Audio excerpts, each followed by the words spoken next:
नमस्कार दोस्तों। अभी 2 दिन पहले पहलगाम में एक आतंकवादी हमला हुआ है। पूरे देश के लिए बहुत ही एक शोक भरा समय चल रहा है। पूरा देश सदमे में है। जो सरकार है और जो एजेंसियां हैं वो अपना काम करेंगी, और इसी बीच हम आ गए हैं सुनील जी से मिलने, इस हमले पे उनकी प्रतिक्रिया लेने के लिए। नमस्कार सुनील जी। जो पहलगाम में ये जो आतंकवादी हमला हुआ है, जिसमें अभी तक जो सूत्र आए हैं उसमें साफ तौर पे यही दिख रहा है कि पाकिस्तान का उसमें हाथ है। और कश्मीर का वो एरिया जो है वो हमेशा से सेंसिटिव रहा है, लेकिन पिछले कुछ टाइम से, खासकर 370 हटने के बाद से, वहाँ पे इस तरह की घटनाएं नहीं हुई हैं। छुटपुट घटनाएं होती रही हैं, जहाँ पे कहीं पे एक, कहीं पे दो लोगों को मारा है, कुछ हमारे सेना पे हमले हुए हैं, मगर इस तरह से आम पब्लिक पे इतना बड़ा हमला काफ़ी टाइम से नहीं हुआ था। अचानक ये हमला हुआ, क्यों हुआ, कैसे हुआ, आपको क्या लगता है? देखो, मेरा मानना ये है कि मोदी जी हो या अमित शाह जी हो, ये कोई फौजी नहीं है जो वहां बॉर्डर पे जाके खड़े हो जाएंगे। जिनका काम है बॉर्डर पे खड़े होना, जिनको अपनी ड्यूटी करनी चाहिए थी, उन्होंने अपनी ड्यूटी सही से नहीं निभाई। और ये हमारे देश को बदनाम करने की साजिश है। और ऐसे साजिशकर्ताओं को जिस प्रकार आतंकवादियों ने मारा है, मैं चाहता हूं कि उसी प्रकार इनको भी मारा जाए। क्योंकि जिसके बच्चे मरे हुए हैं उनके घर पे जाके देखो क्या हाल है। ये कैंडल मार्च निकालना, ये बकवास करना और जुलूस निकालना, ये सब तो पॉलिटिक्स नहीं करनी चाहिए। लेकिन फिर भी पॉलिटिक्स की है लोगों ने, वो उनका दीन ईमान है। मेरा मानना है जिस आदमी ने गलत किया है उसके साथ गलत होना चाहिए, और तुरंत उन लोगों को सजा मिलनी चाहिए और तुरंत गोली मार देनी चाहिए। मेरा मानना यह है कि अमित शाह जी और मोदी जी, आप दोनों से हाथ जोड़ के रिक्वेस्ट है, अभी भी आपके हाथ में देश है, बचा लो बचा लो। नहीं तो इस प्रकार के जो जासूस भरे हुए हैं, जो आतंकवादी हमारे उसमें भरे हुए हैं, गद्दार भरे हुए हैं, बटालियन में कह लो या आईबी में कह लो या सीबीआई में कह लो या किसी भी चीज में कह लो, जो भी गद्दार हैं उन गद्दारों को तुरंत गोली मार देनी चाहिए। मैं किसी डिपार्टमेंट का नाम नहीं ले रहा हूं, लेकिन डिपार्टमेंट में जब कोई है तो नाम लेना ही पड़ेगा। गद्दार तो इन्हीं में से होंगे ना। आतंकवादी को ऊपर से पैदा होके नहीं आया है। और जिनके घर के हालात बिगड़ चुके हैं, मैं उनको बोलता हूँ भगवान उनकी आत्मा को शांति दे। लेकिन ये जो भी हो रहा है देश में, ये ठीक नहीं हो रहा है। बहुत सारे वीडियो आ रहे हैं, वीडियो देखा जा रहा है, किसकी साजिश है किसकी साजिश नहीं है, मैं उस विषय पे नहीं आऊंगा। लेकिन देश जो है गड्ढे में जा रहा है। सबसे अपील है, पूरे देशवासियों से अपील है कि अगर देश को बचाना है तो एकता को दिखाओ, हिंदू मुस्लिम के चक्कर में मत पड़ो। वो बात की बात है कि पाकिस्तान ने क्या किया। पाकिस्तान का कोई बंदा आया है, कैसे आ गया, कहां से आ गया, आइडेंटिफाई क्यों नहीं हुआ। और ये एक दिन का काम नहीं है, ये काम प्लानिंग से हो रहा है।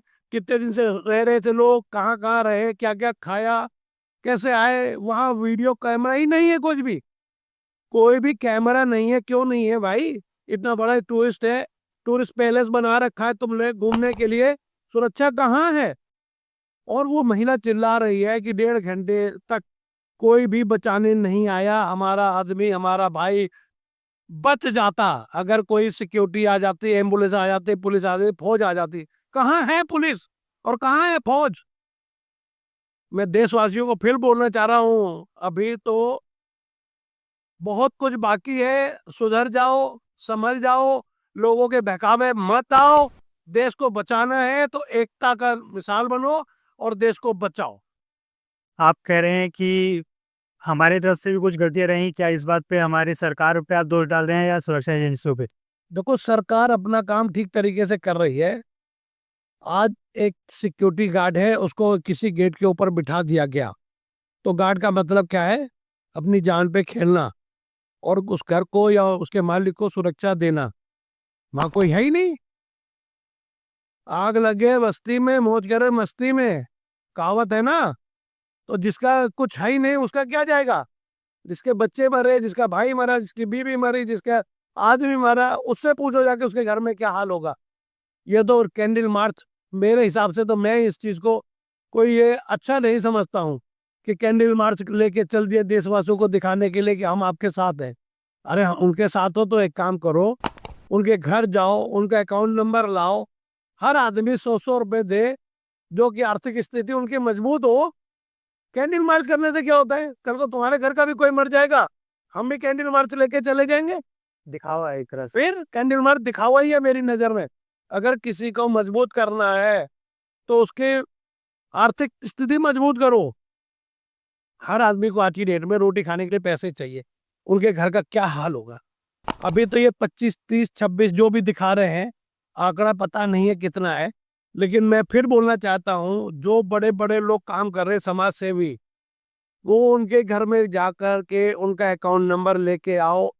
और देशवासियों से अपील है कि जिस प्रकार सेवा करी थी कोरोना में लोगों की मदद करने के लिए, उसी प्रकार इनसे भी मदद की जाए, इनकी भी मदद की जाए। हाथ जोड़ के प्रार्थना है देशवासियों से कि इनका भला करो। जो चला गया वो तो वापस आएगा नहीं, लेकिन जो होना है आगे, उनकी दुख तकलीफ वो कम कर सकते हैं हम लोग, तो उसको कम करो। 370 हटने के बाद से हमने देखा, खासकर जब से मोदी सरकार आई है 2014 में, उसके बाद आतंकवादी हमले लगातार कम हुए। 370 हटने के बाद बिल्कुल भी कम हो गए। बस कश्मीर के कुछ जिलों में ही हमें सुनाई आता था कि कुछ ना कुछ घटनाएं हो रही हैं, लेकिन उसके बाद ये अचानक से एकदम से इतना बड़ा हमला हुआ।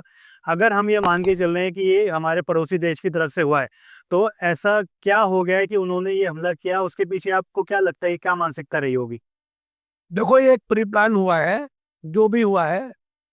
सारा वीडियो मैं देख रहा हूँ, बहुत सारे वीडियो मेरे पास आए, बहुत सारे वीडियो मैंने देखे कल से, और अभी तक 24 घंटे में मैंने कई वीडियो देखे। उस वीडियो के अकॉर्डिंग मुझे कहीं कोई आतंकवादी या कोई भी ऐसी खबर नहीं आई है कि आतंकवादी वहां से भाग रहे थे, ये आतंकवादी यहाँ से आए, ये आतंकवादी वैसे आए, ये आतंकवादी कैसे आए।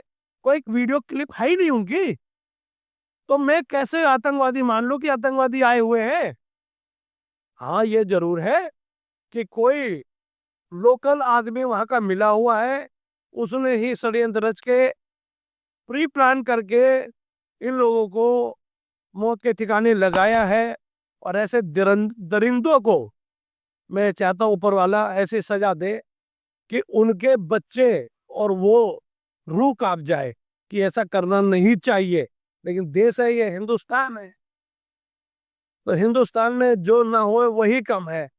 आज मैं हूं, मैं अपने आप को बता रहा हूं, मैं भी रास्ते में चलता हूं, ठीक है, सबसे राम राम है, श्याम श्याम है, लोग मेरे को जानते हैं, मिलते हैं, 50 लोग मिल चुके हैं अभी तक। उन्होंने बोला कि आप बताओ क्या करना चाहिए, तो मैं सुबह से यही बोल रहा हूँ कि भाइयों, हो सके तो कहीं से उनका अकाउंट नंबर आ जाए, या कहीं से हो जाए, आप लोगों को मिल जाए, तो आप लोग उनकी थोड़े थोड़े पैसे 10-10, 20-20, 100-100 रुपए करके मदद करें, जितना हो सके ज्यादा से ज्यादा उनके घर वालों को मजबूत करें। और सरकार से रिक्वेस्ट है कि जितने फैमिली वाले लोग हैं, उनके घर की किसी न किसी को पक्की नौकरी दी जाए और उनको बच्चों को मजबूत किया जाए। अभी इसके आगे आप क्या समझते हैं कि भारत का क्या एक्शन लेना चाहिए? देखो, मेरे कहने से तो भारत कोई एक्शन लेगा नहीं किसी के ऊपर, या मेरा बस चलो तो हम एक्शन लेके दिखाएं। एक्शन जिसको लेना है वो अपने हिसाब से ही लेगा, चाहे मोदी जी हो और चाहे अमित शाह जी हो। हमें तो अब ये देखना है कि कितने साल में इस प्रक्रिया को आगे बढ़ाया जाएगा या इसका रिजल्ट निकलेगा। पूरे देश को कि इतना बड़ा हमला इतने टाइम बाद हुआ है, पूरा देश गुस्से में है। ज्यादातर लोग जो हम लोग सोशल मीडिया पे देख रहे हैं, लोगों से बात कर रहे हैं, तो सब लोग ये कह रहे हैं कि कुछ बड़ा एक्शन होना चाहिए, हमें पाकिस्तान पे हमले कर देना चाहिए, मुंह तोड़ जवाब देना चाहिए। इस पे क्या राय है आपकी? देखो, मैं समझता हूँ पाकिस्तान में हमला कर दो, कहीं भी किसी के ऊपर हमला कर दो, हमले से कुछ निकल रहा है क्या? आज इसराइल में, फिलिस्तीन में चल रहा है ना हमला, कुछ हुआ? लोग ही तो मर रहे हैं। जिसके घर ने बिगाड़ा है, जिसका घर बिगड़ रहा है, जिसका घर उजड़ रहा है, या जिसने उजाड़ा है, वो टारगेट करो ना। बेकसूरों को क्यों मार रहे हो, जिनका कोई लेना नहीं देना नहीं। और ये देखो ना, आप इतने साल से चल रहा है कि 1 साल हो गया मेरे ख्याल से ये करते हुए, और 1 साल में तो पूरा क्षेत्र तहस नहस हो जाता है। इतनी मिसाइलें मार रहे हो, मारना है तो दर में मारो ना भाई। इधर उधर जंगल में, तालाब में, खेतों में सब मारे जा रहे हो, क्या फायदा? जब खत्म ही करना है तो एक बारी में उसी पूरे शहर का ही तबाही कर सकते हैं ना ये लोग। लेकिन कुछ नहीं है, सब छल कपट दिखावा, लोगों को भ्रम में रखना। मैं तो यही मानता हूँ सब दिखावा है, बाकी रियलिटी में कोई काम नहीं किसी का। तो इस मुश्किल समय में आप देशवासियों को क्या संदेश देना चाहेंगे? मैं तो यही बोलूंगा सबसे कि भाइयों एकजुट रहो, किसी के बहकावे में मत आओ, कोई अफवाह मत फैलाओ, देश को नीचा दिखाने की कोशिश जो कर रहे हैं उनके चक्कर में मत पड़ो। और रही बात मोदी जी की, अमित शाह जी की, वो तो समय आने पर पता चल जाएगा कि कौन क्या करने वाला है और क्या करेगा। तो दोस्तों देखा आपने, ये थे सुनील गुप्ता खुरचन जी लक्ष्मी नगर से। इनकी आवाज में दर्द, आक्रोश, गुस्सा सभी कुछ हम बिल्कुल देख पा रहे हैं। और जब देश में इतना बड़ा कुछ कांड होता है तो हम सभी कहीं ना कहीं गुस्से में आक्रोशित हो जाते हैं।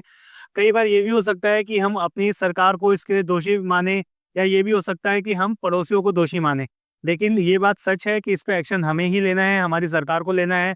मेरे यहाँ बैठने से या सुनील जी के यहाँ पे बैठ के कुछ बोलने से नहीं होने वाला है। मुश्किल समय में हम सबको एक रहना है, और सरकार से हम यही अपील करेंगे कि इस बार कुछ ऐसा जवाब दिया जाए कि आगे के लिए इस तरह की हरकतें उन पड़ोसी देश से होना बंद हो जाए। धन्यवाद।